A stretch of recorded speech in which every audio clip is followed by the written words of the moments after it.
Star Wars 7x7 episode 2032. Today, we're going to do an update on Star Wars Celebration Anaheim for you. Punch it!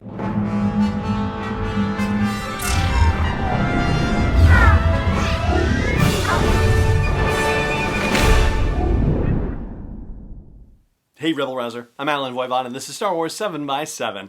Thank you so much for joining me for this episode. So, Star Wars Celebration Anaheim, it starts 7 months from tomorrow. That's right, August 27th through the 30th in Anaheim, California. Yes, I will be there. Again, I'm very lucky and grateful to be going. And I'm checking in every so often on what we know about Celebration so far. We've done predictions about it in the past, but this is what we know for sure, and I'll probably be checking in monthly for the time being, and then as we get closer to the event, we'll do a little bit more detailed stuff leading up to it. But for now, yeah, alright, so we know a few things. Like I said, there's not a lot that's been announced, but there have been some things. For one thing, we know of 9 stages that they're going to be having, and the primary one, of course, is the Celebration stage. That's where all the big events happen, and they will be doing the Lightspeed virtual queuing, virtual ticketing thing, and the online panel lotteries that they did at Celebration Chicago.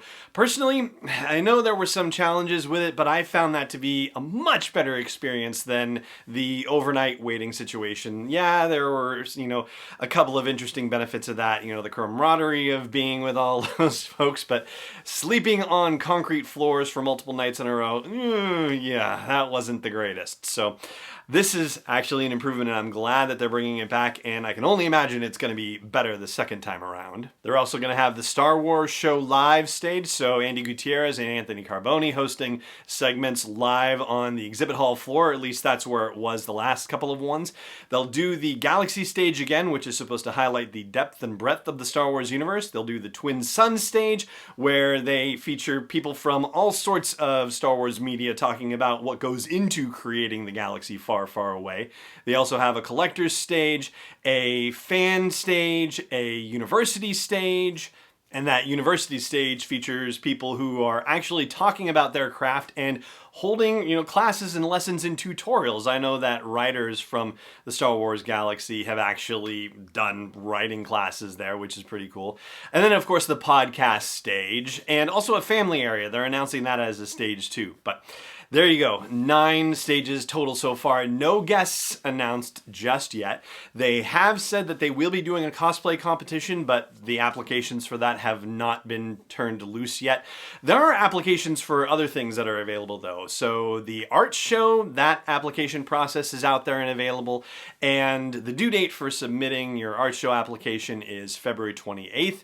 They also have the fan-built props and sets application out, but that one has a different due date. That one's actually the end of this month, January 31st. And the 2 other applications they have are for fan club tables. So, any local fan club, or I think also the 501st Legion and the Rebel Legion, the Mandalorian Mercs, the Saber Guild, all those folks would fall into that.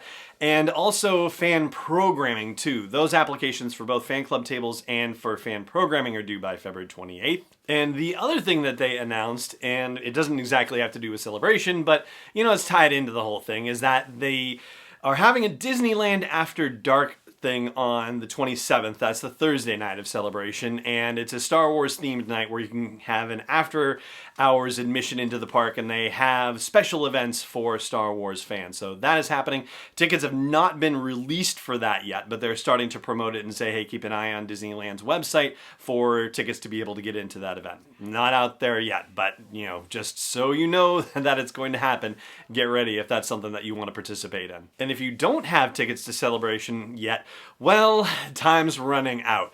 The 4-day passes have been sold out for a while. Friday and Saturday individual day passes are also sold out. So right now, the only days that you can get into Celebration are Thursday and Sunday. So if you don't have a ticket and you want to see what's going on, then it's time to jump because those won't last for much longer, at least just based on past history. Now, there is one bit of information that hasn't been announced, which is the hours that the exhibit halls will be open, but they kind of in a backhanded way actually did say when the exhibit halls are going to be open, and I'll share that with you after the break. Stay tuned. Hey Rebel Rouser, I've made some changes to the asteroid belt level at patreon.com/SW7X7, and they are all with sponsors in mind. So if you want to get the word out about your business, your product, your service to a dedicated Star Wars audience, then please check out patreon.com/SW7X7 and look for the asteroid belt level for details. Again, that's patreon.com/SW7X7. Welcome back. So the fan table application process says that fan tables have to be staffed the entire time that the exhibit hall is open, and these are the hours that your fan table must be staffed, and it's from 9 a.m. to 7 p.m. Thursday through Sunday. So does that mean that the exhibit hall is going to be open from 9 to 7 all 4 days? I'll say probably not. Usually it opens at 10 o'clock, although they have done in the past had situations where VIP pass holders can get in a little bit early. So, maybe that's taking into account that particular situation as well. And Sundays, they tend to shut the exhibit hall down earlier than the rest of the days by comparison. But that at least will give you a general idea of when the exhibit halls are going to be open at Star Wars Celebration Anaheim. And so there you go. They haven't made the official announcement for the exhibit halls at all. They've just done that bit of information on the fan tables application page. So that's it for what we know about Celebration so far, aside from the merchandise thing too, which is its own animal. And if that's your thing, they've got throwback 40th anniversary Empire Strikes Back jerseys and a BB-8 avocado looking t-shirt and a couple of other things.